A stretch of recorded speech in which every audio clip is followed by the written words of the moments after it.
गोलीय दर्पण अगला टॉपिक हमारा है गोलीय दर्पण। गोलीय दर्पण, गोलीय दर्पण को इंग्लिश बोलते हैं spherical spherical surface, spherical surface.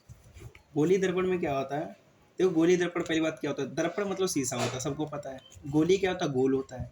यहाँ पे किसकी बात है कि खोखले गोले की बात करते हैं, कांच के खोखले गोले को काट करके उसके किसी भी पृष्ठ पर या तो चांदी की या कोई दूसरी धातु हो, चांदी की पॉलिश कर देते हैं या कोई पेंटिंग कर देते हैं।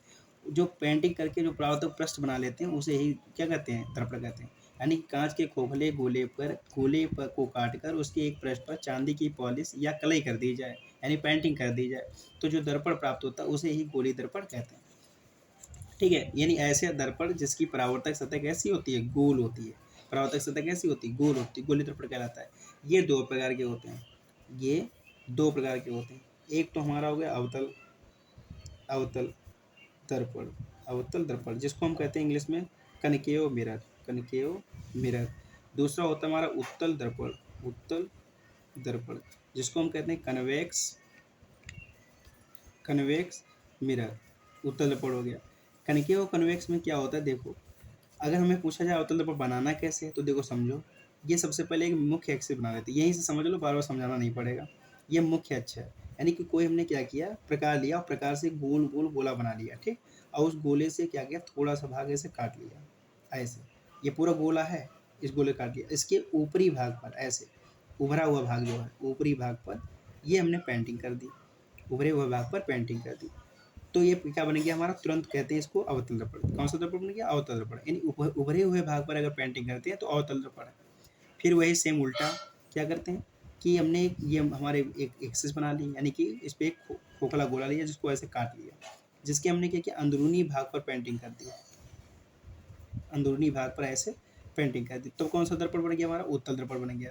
यानी उभरे हुए भाग पर पेंटिंग की जाए तो अवतल दर्पण, और अंदरूनी भाग पर अगर पेंटिंग की जाए तो उत्तल दर्पण। इसमें जो परावर्तक सतह है वो अंदरूनी है और इसमें जो परावर्तक सतह है वो बाह्य है, जस्ट उल्टा याद रखना है, ठीक है। अब बात करते हैं इसमें, देखो अब इसमें क्या होता है, जो ये गोला काटते हैं ऐसे, यहाँ समझ लो, ये गोला ऐसे ऐसे ऐसे ऐसे गोल गोल करके काटा है, जिस खोखले गोले का इसका कोई एक सेंटर होगा ऐसे, जब खोखला है तो जो सेंटर होता है इसको कहते हैं वक्रता केंद्र सी। इंग्लिश में इसको लिख लो centre of curvature, centre of curvature. Curvature की spelling CURVATURE, centre of curvature. ये हो गया हमारा वक्रता केंद्र सी।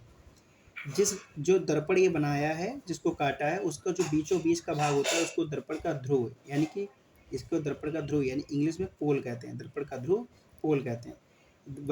वक्रता केंद्र और ध्रुव के बीचों बीच के भाग को मुख्य फोकस एफ कहते हैं, मुख्य फोकस एफ कहते हैं। मुख्य फोकस को इंग्लिश में प्रिंसिपल फोकल बोलते हैं, प्रिंसिपल फोकस क्या बोलते हैं? प्रिंसिपल फोकस बोलते हैं, ठीक है।